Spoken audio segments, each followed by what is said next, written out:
What's up, YouTube? It's your boy, the Franchise Guy, coming at you with another episode of NBA 2K20 My League, featuring your New York Knicks. It's opening day, baby. It's RJ Barrett's NBA debut, coming at you live. I guess not really live. It's pre-recorded. It's uploaded. It's 4:37 a.m. Eastern Standard Time upon recording this episode. It'll be uploaded roughly around 12:30 p.m. Eastern Standard Time. Hopefully everything will go smoothly and everything will be uploaded on time today. If it's not, it's okay. Not many people watch my videos anyway. But here's the opening lineup: Lynn, Smith, Barrett, Anthony Robinson, Murray White, DeRozan, Aldridge, Podol. I mean, that DeRozan Podol trade came in big handy for the Toronto Raptors of all teams it came in handy for. But you see right here, NBA season is underway. I mean, coming at you oh boy, it's gonna be a long season as Murray starts it off with a one-hand slam, hand that off to none other than J.R. Smith, Mr. Hennessy himself, down the RJ, back to J.R., over to Robinson. Nope, gonna be Lynn, dribbling. We're gonna try and find something. We're gonna figure out how to do this game. There we go. JR gets a nice easy bucket. Not really sure the proper way to commentate this. Not sure the proper way to edit this. I mean, yeah, I'll figure it out. I'll do an okay job at it. I think I could talk for 20 minutes on end. Even it's not about this. It'll be about something. But hey, I mean, how's the basketball season gone so far? You got to think about what's happened the first 6 games of the season. I mean, 6 games at least for the Sixers. Sixers are 5-1. You know, great start. They started off 3-0 for the first time since they made it to the finals. And you got to think something like that doesn't just happen for no reason. Teams don't just accidentally win 3 games in a row that aren't good teams. Do they hit lucky shots? Yeah, every team hits lucky shots. Like that shot, that Kawhi Leonard hit against the Sixers in the second round, the one that won the game for them, the one that, got them to the third round, which then got them to the finals. Yeah, that was a lucky shot that Kawhi hit, and that's all that was. That's why Brett Brown wasn't fired, because that wasn't Brett Brown's fault. It's not. You can't blame a coach for a player having the second greatest postseason of NBA history. The only postseason that Kawhi had that was better than Kawhi's last year was LeBron James the year that they won. The second year, I guess the first year Cleveland won. That year was insane. The amount of points he averaged a triple double for the remaining 3 games of that series.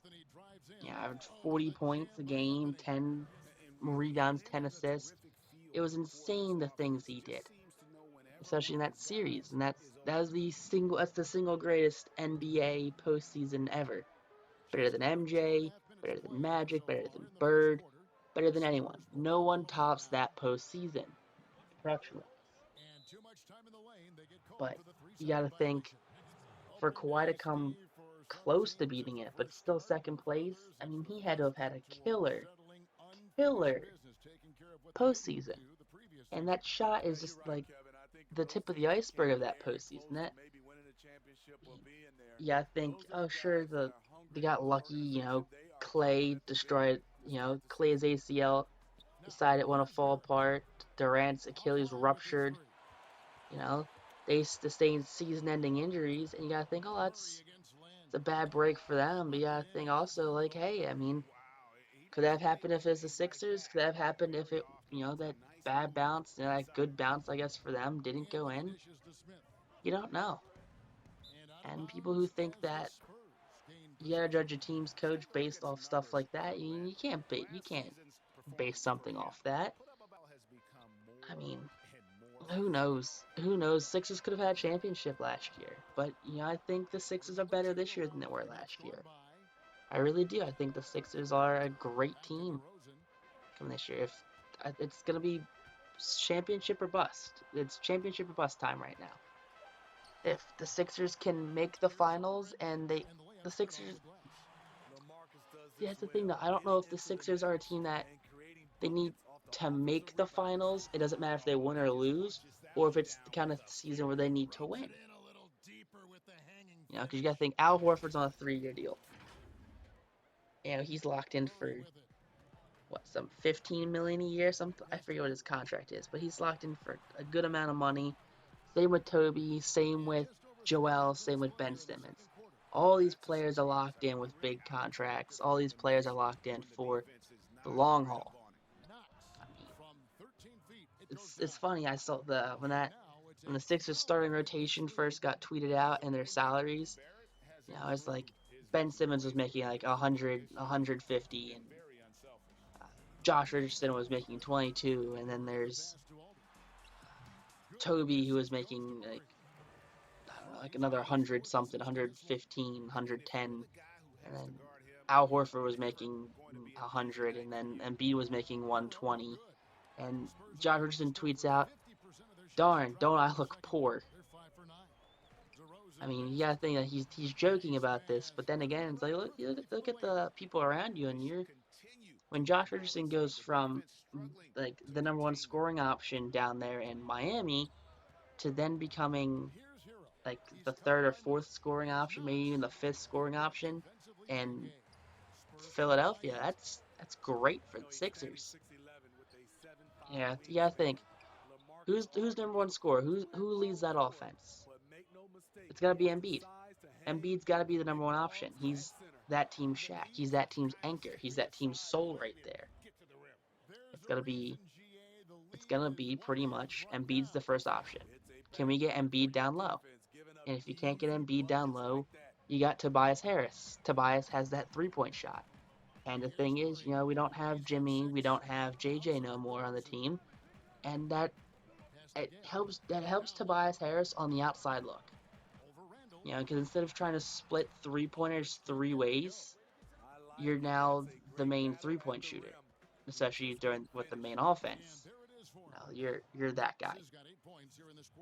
So Tobias is your second option, and he was the first option in LA before they got Kawhi and Paul George. He was their first option. You gotta think third option. Who's your third option on that team? You gotta think it's gotta be a toss-up between Ben Simmons and Al Horford. Al Horford, stretch big man, can hit at a pretty easy clip, sometimes from the corner.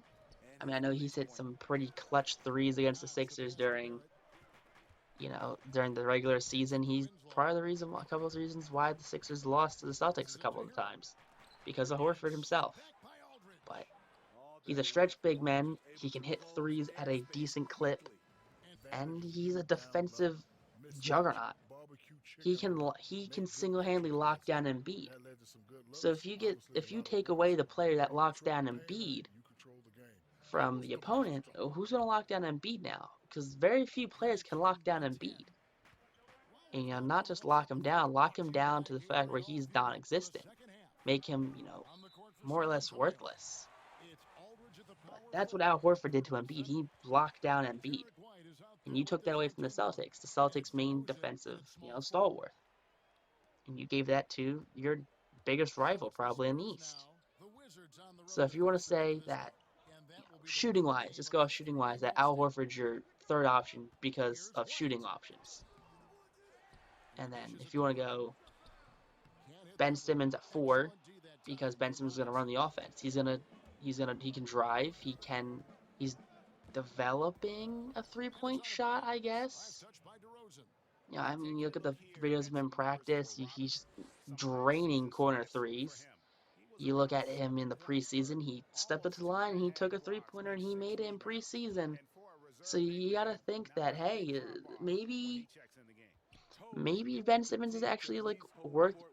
I know he said he wasn't gonna develop a jump shot. I know he said he wasn't gonna do this, but maybe he realized that he can't be a one-dimensional player. I mean, the thing is, Ben Simmons, people say, oh, he's one-dimensional, he can't shoot, he's one-dimensional. But he's not one-dimensional. Ben Simmons is a 6'10" point guard. I mean, he locks down point guards. Maybe the only better defensive point guard than Ben Simmons, Patrick Beverley, I'd say. I mean, defensively, he's probably the only better one out there. So he can lock down. He can lock down Kyrie. He can lock down, I think, Damian Lillard. Like he can lock down those guys when he's playing them one-on-one. Or you don't even play him one-on-one. You put Josh Richardson on them. You put Ben Simmons on someone's small forward, someone's power forward. Sixers have a big lineup, and you can put a lot of players on different players. And you got to think it's something that Sixers, I think they thought about that. They realized that, in building this team that, Josh Richardson's the kind of guy you put down on their point guard, on their shooting guard. You put Ben Simmons on a small forward. You can throw Toby on larger guards. You can throw Embiid and Horford on centers, power forwards, anyone. Small forwards even. I mean, this team was built to win. This team was built to get a championship. And it's something that can be easily attainable, I think. You gotta think that as long as they stay healthy, that they are gonna win. You gotta think of too, like look how the Sixers did. Embiid and Anthony Towns had that huge fight. Brawl and middle of Philly, and people like, well, you can't hate Anthony Towns because he was rooting for the Eagles when they won the Super Bowl and this, that, and the other, and all this jazz and all that stuff right there. And you gotta think, well, okay, well, those two always had disliked each other. I think it was 5-1 now, the record. The Embiid Anthony Towns matchup's 5-1. 5-1 Sixers on that. But Embiid locks up Anthony Towns. Like, you've seen, like, the breakdown of his games. It's like Anthony Towns would like 12 points, 6 rebounds, 13 points, 8 rebounds, 15 points, 6 rebounds. He locks him down. And Embiid just runs the town. Because Anthony Towns is a horrible defender. It's one thing to be a 7 feet tall, but it's another thing that if you're 7 feet tall and you can't defend to save your life. That's what Anthony Towns does. He can't defend. He can't defend someone who's bigger, stronger, and faster than him. I think if you put Anthony Towns on Shaq, Shaq's slow and whatnot. I think, his height and his length is gonna outduel Shaq. Well, no, because Shaq's bigger than him. He's gonna outduel him. Same thing with Embiid. Embiid's not only bigger than Anthony Towns, he's stronger and faster than Anthony Towns. So he really can't defend him at that point. And you gotta think it's crazy to think that this team, the Sixers team, wasn't just they just come together overnight. No, this was years of planning. 6 years ago, or however long it started ago, with Sam Hinkie and everything, and Michael Carter-Williams and Nerlens Noel. This team didn't start off thinking that, we're gonna end up assembling an all-star team. No. And I don't think Sixers fans thought that either. I think they thought that the Cleveland Cavaliers are gonna acquire a bunch of first-round draft picks, and they're gonna draft a bunch of busts, and they're not gonna get anywhere. But it's not quite the case, I think of their main first-round draft picks they drafted. I think it was Joel Embiid, Jahlil Okafor, Ben Simmons, Markelle Fultz, and the recent guy they drafted, I can't remember what his name is right now. Starts with an M, is less than starts with a T. Can't remember what it is, don't know how to pronounce it properly, I don't want to mess it up. Well, and also Zaire Smith. Zaire Smith, then that guy.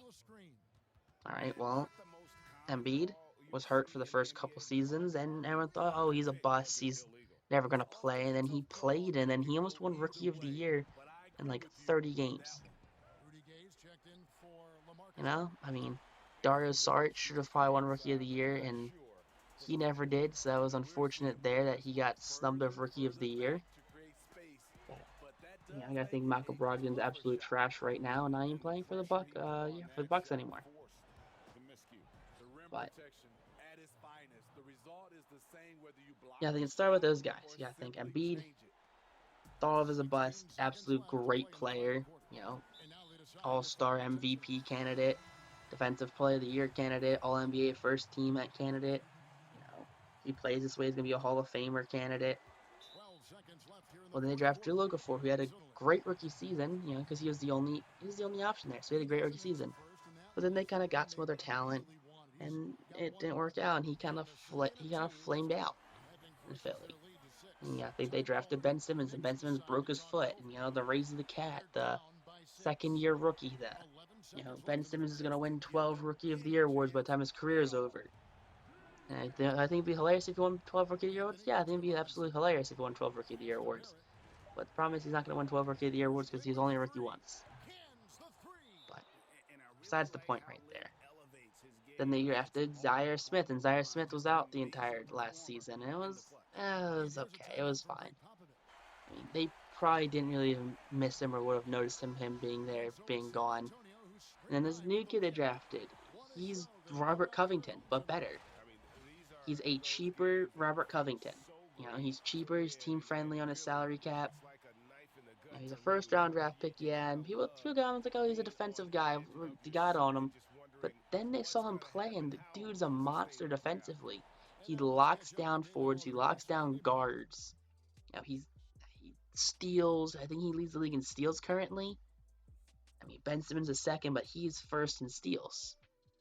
And he's just a great player, and Sixers, they've come a long way, and I've just spent the last, 16 and a half, 17 minutes talking to you just about the Sixers. So next episode, maybe I'm talking about another team. Maybe I'm back on the Sixers. Maybe LeBron James does something crazy. Maybe Kyrie Irving comes up with a new theory that the Earth isn't actually flat, but it's like a trapezoid or it's a pentagon. You know what I mean? I don't know. I think it's one thing to find something to talk about during episode and have, something to talk over. But look at this. DeMar DeRozan, Marcus Aldridge was probably the best player on the team with 14 and 11. But everything seems fine. But if you guys like this episode, make sure you guys like, comment, subscribe. If you guys missed any episodes of this, just go back a half hour ago. It's right there. Peace out and rock on, YouTube.